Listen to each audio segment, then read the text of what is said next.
Hello, everyone. Welcome to Ongoing Mastery, presenting and speaking, the podcast and the stand-up show. And it's yet another episode of Kirsten and Kellie being a little bit punchy. Hi, everybody. Hi. Hey, Kellie. So, hey, Kirsten. We made it. We did. Season 3 wrap-up. Go us. Ooh, Very exciting. Yay. Very exciting. I hear the guinea pig being happy in the background. Awesomeness. So let's talk about some of the things we learned, like our tech setups. You have a microphone now. I do. I have a microphone. It's just off screen, but it's this big boom mic thing that frankly is fiddly. I work on a table that's not designed to have something clamped on the side of it. And so getting the microphone in place and keeping it stable has been a pain in the butt. And it's worth it. One of the things that we've discovered in the past couple episodes while I've had it is that I'm more relaxed, for example. As the sound producer, I care a lot about the quality of the sound of this podcast. I have tinnitus. My husband has a low, gravelly voice. It's sometimes hard to hear. Sounds like he always has laryngitis.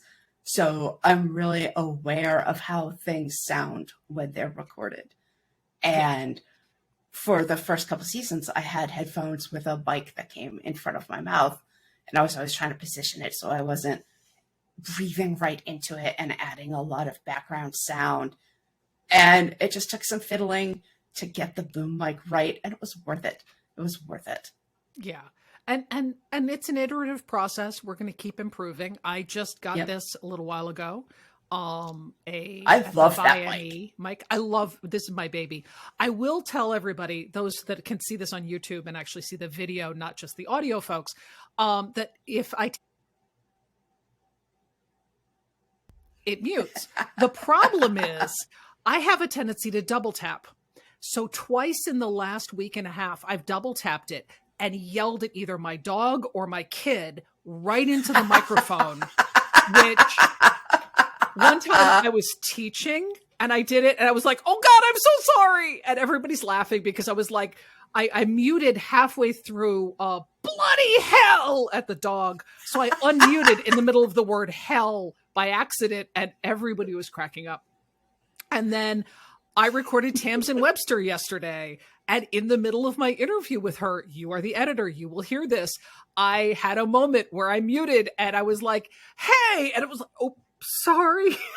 so, you know, just be aware of the mute thing. I have to be really careful. If the light is on, the microphone can hear you. If the light is off, the microphone can't.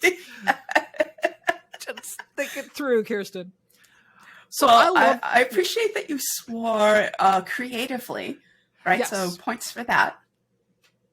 Well, I try to be, I do try to be mindful of when I'm upset that I'm not my more imaginative, prolific, multiple language cursing self whenever I'm in a teaching or interviewing situation. But I was ready to just strangle my kid and the dog because I was on the interview and I hear my kid behind me, thump, thump, low voice. And I muted it and I'm like, Brendan, I'm on the air. And then came back on and I could hear him behind me going, oh, fine, Mom. And I'm like, I'm going to kill him. And he's charming. He's 17. He rolls with the fact that multiple times a day, randomly from his perspective, on weekends or during the week, if he's like home after school, I will be like, I'm doing a live or I'm doing an interview or I'm doing something. You have to be totally quiet. And there is no set schedule to that because I do a bunch of these. So admittedly, he's a little bit like, yeah, I know, Mom. And you know, oh, well, it's a thing. So for those who are aware, I used to be co-host on a podcast 10 plus years ago with my friend Rick Sinati. And there was this whole setup. So when we started doing this, I had this thought of, oh, I know what I'm doing. Yeah, no. No. If you're not doing it on a regular basis, you completely forget how all of it works. and it's iterative, but we're here and we love it. So Yes. what was season 3? What did we do? We interviewed, Season we 3, coached. We coached, we talked with cool people, and you and I talked more than we had in the previous season. So that was nice. Yeah. And I like that we had a good diverse group because not only have we, talked with authors and we've talked with speakers and talked with a voiceover professional that's a friend of mine. We also had one of my coaching clients was nice enough to come back on and do a recap of the coaching, including I asked her what she would improve, like what could be better, because I want people to see how that actually goes. And it was just lovely. It was a lovely conversation. She was just absolutely so sweet. So yeah, it's been a lot of fun. I'm really enjoying. I have people who are now recognizing and saying, "Oh, I listened to your podcast," and I'm like, "Yay, that's awesome!"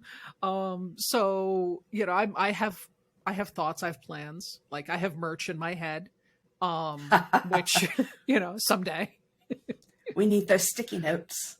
We do. We need branded sticky notes that say the speaker's secret weapon. And then figure out whatever we want on a coffee mug, because there's got to be something, because everybody needs a coffee mug. Yes. But so we don't really have a specific plan for season 4, but we are going to be doing more interviews. It's going to be more, again, ongoing mastery. If folks who are listening or watching have things you want to hear or see, please let us know. We have the ongoing mastery presenting and speaking group in LinkedIn. And we also are on all the socials and on the Facebook. So other than that, what were your favorite moments from season 3? There were a couple. I loved your conversation with Sarah Atley. Her work is just so interesting to me, and I hadn't known her before now, but just the way that I didn't know improvisational quilting was a thing. So I enjoyed getting to know about that. I'm much more familiar with the kind of quilting that is either just blocks in a fun pattern or triangles in complicated shapes. But improvisational quilting kind of brings the best of spontaneity with the kind of planning that I associate with quilting. So that was just fantastic for me to learn about. Just as someone who is sort of quilting adjacent. I have friends who quilt. My grandmother used to quilt, but I don't. And so I was like, oh well, maybe I could. And I think too, I'm really looking forward to your conversation with Rosie, because I love when we can kind of close the circle a little bit and hear the next iterative piece of somebody else's journey and where they're at, and watch that developmental arc. How about you? Favorite moments? Yeah, so definitely Rosie, being able to bring back a coaching client who was gracious enough to kind of, like you said, close that circle. It's wonderful. I really enjoy it. Sarah's thing was great because, I had no idea improvisational quilting was a concept, but I love the idea of fabric art, and she and I are we're in a business development group and the sales group, and she's also does public speaking. So what I love is the fact that we're not just bringing on, you and I decided not to just bring on people who do, I am a speaker, that's it, because nobody's just a speaker. Like they have a reason, they have a thing. And I was in one of our groups recently, and Angel is now joining the podcast. So let me get a dog kibble and throw it to her so she stops making noise. Thank you, honey. Hi, Angel. Hi, Angel. So in one of the Innovation Women meetings recently, somebody was mentioning that they wanted to find some sales guidance, and they wanted to find other speakers. And I brought up that I'm in these sales programs with people who aren't like, that's not their self-identification. They do speaking, but they're not speakers. Mhm. And I realized that I want to share that with the audience because one of the things that I think you and I have both seen is that what people tend to do is they go, well, I am an X, so I need to know other people who do X on my Right. journey. And that's true. But you don't need to just know that. You can learn Exactly. all sorts of things from people who are artists, people who are dancers, people who are teachers. If what you're working on is improving your craft in an area, then what you need is other people who are committed to improving their craft. It doesn't have to be the same craft as yours. Yeah. Yeah. So I that's was one of thinking the about things I this. wanted to, yeah, sorry. Sorry. I was thinking about this in terms of conversation I had with a student who was struggling with an analysis essay, and he read it, said, I can't find anything I want to talk about. And I said, well, let's start with being curious. And I think curiosity might be a speaker's best tool, right? Yeah. Being curious about the craft, being curious about how other people approach the craft, how other people approach their different crafts. And I don't just mean arts and crafts, but I just mean, professional engagement with their work. I think that element of curiosity. And so I've really enjoyed the range of creative people we've had on the podcast this season. Yeah. And whoops, I am out of dog kibble. She'll just have to suffer. Oh no. Yeah. Oh, she suffers so. Yeah, I think it's interesting because we do both presenting and speaking support and coaching and all that. And the people who do presenting don't think of themselves as speakers. So if you're watching or listening to this and you're like, but I'm not a speaker, everybody's a speaker. Some Yeah. people are professional speakers, but everybody has public speaking. Oh, well, almost everybody has public speaking as a vital part of their work. Yeah. So If you have a team of people and have to talk to them, you're a public speaker.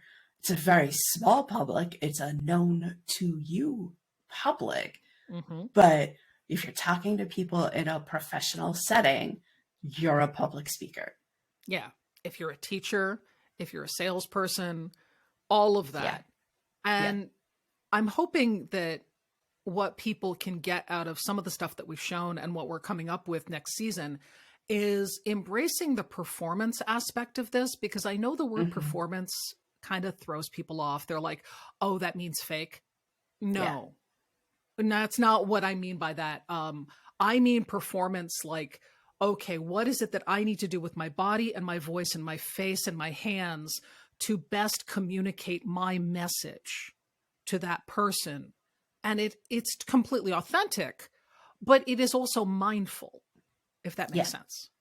It does. And it's a mind-body connection. Lots of people who do intellectual work, guilty as charged, primarily present yourselves as thinking people, and it can be easy to not really pay attention to your physical self as part of how to communicate your ideas, right? The ideas, the power of the word should carry the moment. I was like, yes, but also it's a embodied thing, and you can't just ignore that in favor of the concept. Yeah, and I'd like to give everybody one action item for today, which is whatever you're doing that is a public speaking thing, a sales pitch, a teaching, whatever. If you have any chance to get it on video, watch it without the sound and see if you're still able to understand the message you're communicating. Ooh. Yeah. Because I realized that I was watching I was going back and rewatching my TEDx, and of course doing the whole list of I want to do this differently, I want to do that differently. But I worked on the choreography for that for months. Yes, you did. Yeah. And was very specific physical movement to try to establish stuff. And I'm pretty happy with how that part came out. There's things that I would do differently, but if I watch it without sound, I can still get a sense of what I'm trying to get across or what the emotions are, or, what the intention is in some ways. Yes. And that's tricky Yeah. to do, but you're trying to communicate feelings, not just concepts. And Yes. if you're really passionate, and I'm going to do this on camera, so for people in audio, just imagine that I'm sitting with my elbows tucked inside the arm of my chair, my shoulders down. I'm not using my hands. And now I'm talking about something I'm really passionate about, but my body Yeah. is not moving at all. And the quality of your voice changed. Mm-hmm. Yeah. Yeah. I communicate with my hands. I also have my elbows up. I have my shoulders back. I'm always sitting. I've got myself propped so that I'm sitting tall, because ideally I should be standing, but because of the work I do, I spend a lot of time sitting. So I'm really working on that voice from a sitting posture, because not everybody can stand. And that doesn't mean they can't have a dynamic voice. Yes. Yes. Exactly. I'm used to standing while I teach. And so I have to calibrate, say, being on podcast or otherwise being on camera for projection that is not yelling at the microphone. Yeah. And volume is tricky. And I'm going to throw my husband completely under the bus on this one. Because we were visiting my mother-in-law this weekend, and she doesn't always use her hearing aids. And so he always pitches his voice volume up. But when he turns his volume up, his voice to me seems more strident. So it feels more like he's yelling at her than he's just being louder. And so it's something where I realize that, because that's a thing, I'm trying to be mindful that when I bring my volume up, I'm not shifting the quality of my voice. Yeah. Because those often go together. Yep.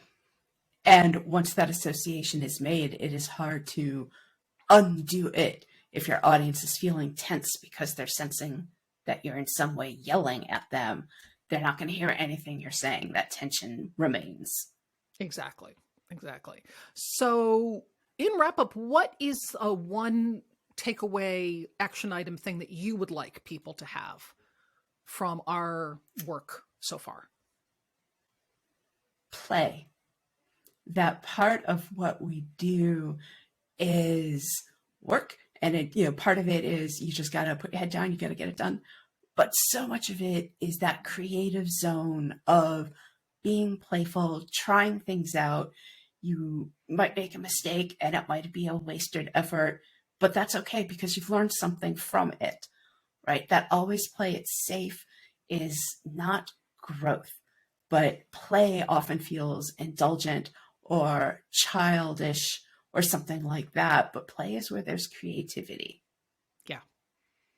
Yeah, I love that. And I think that's the perfect closer. So I'm going to leave it on that. Again, come find us on LinkedIn. Come find us on all the socials. Please give us your thoughts, because we're doing this in collaboration with you and want to be doing things that are valuable for everybody.